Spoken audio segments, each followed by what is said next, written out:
Welcome back to Kavitha Chris channel. இன்றைக்கி நம்ம சேனலில் ஒரு சைட் டிஷ் ரெசிபி தான் பார்க்க போகிறோம்.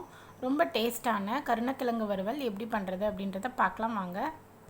அதுக்கு கொஞ்சம் பெருசாக 2 கருணக்கிழங்கு நான் எடுத்திருக்கேன். அதை ப்ரெஷர் குக்கரில் 2 விசில் வச்சு வேக வச்சு எடுத்து வச்சுருக்கேன். ஆறுனதுக்கு அப்புறமா தோல் உரித்து இந்த மாதிரி சின்ன சின்னதாக கட் பண்ணி வச்சுருக்கேன். இப்போ ஒரு கடாயில் டீப் ஃப்ரை பண்ணுற அளவுக்கு கொஞ்சமாக எண்ணெய் சேர்த்துட்டு நம்ம வெட்டி வச்சுருக்க கருணக்கிழங்கெல்லாம் இது கூட சேர்த்துடலாம். இதை ஒரு நிமிஷம் ஃப்ரை பண்ணால் போதும். ஏற்கனவே 2 விசில் வச்சு வேக வச்சு எடுத்துருக்கோம். அதனால் இதில் இருக்கிற சலசலப்பு கொஞ்சம் அடங்குற மாதிரி ஒரு 1 மினிட் மட்டும் இதை வேக வச்சு எடுத்துக்கலாம்.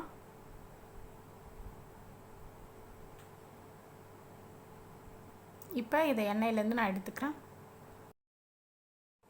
இப்போ இந்த கருணக்கிழங்கு வறுவலுக்கு தேவையான மசாலாலாம் ஃபஸ்ட்டு சேர்த்துக்கலாம். கொஞ்சமாக மஞ்சப்பொடி, அதே மாதிரி 1 டீஸ்பூன் அளவு சோம்புத்தூள், காரத்துக்காக வெறும் மிளகாய்த்தூள் சேர்த்துக்கலாம்.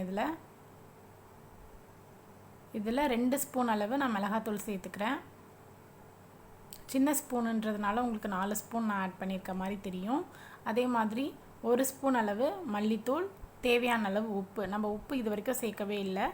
அதுக்கப்புறமா ஒரு ஸ்பூன் அளவு கரம் மசாலா. இப்போ இதில் இந்த நம்ம ஃப்ரை பண்ணி வச்சுருக்க கருணக்கிழங்க ஆட் பண்ணிக்கலாம். சேர்த்துட்டு இந்த மாதிரி நல்லா மிக்ஸ் பண்ணி விட்டுட்டு இதில் ஒரு அரை மூடி எலுமிச்சை சாறு சேர்த்துக்கலாம். எதுக்கு எலுமிச்சை சாறு சேர்க்குறேன் அப்படின்னு பார்த்தீங்கன்னா, சில பேருக்கு கருணக்கிழங்கு சாப்பிடும் போது தொண்டை நாக்கெல்லாம் அரிக்கிற மாதிரி இருக்கும். லெமன் ஜூஸ் சேர்க்கலைன்னா நீங்கள் கொஞ்சமாக புளியை சேர்த்து ப்ரெஷர் குக்கரில் வேக வைக்கும் போதே வேக வச்சு எடுத்துக்கோங்க. இப்போ இதை தாளித்து இந்த மசாலாவோட பச்சை வாசனை போகிற மாதிரி நல்லா வதக்கிக்கலாம். கொஞ்சமாக கல்லெண்ணெய் சேர்த்துட்டு 1 ஸ்பூன் சோம்புத்தூள், ஃப்ளேவருக்காக கொஞ்சம் கருவேப்பிலை சேர்த்துட்டு இப்போ மசாலாவோட பச்சை வாசனை போகிற அளவுக்கு இதை நல்லா வதக்கிக்கலாம்.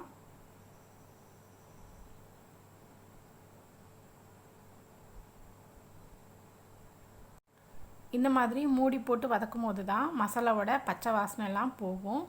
மூடி போட்டு 1 நிமிஷத்துக்கு ஒரு தடவை இந்த மாதிரி நல்லா மிக்ஸ் பண்ணி விட்டுக்கோங்க.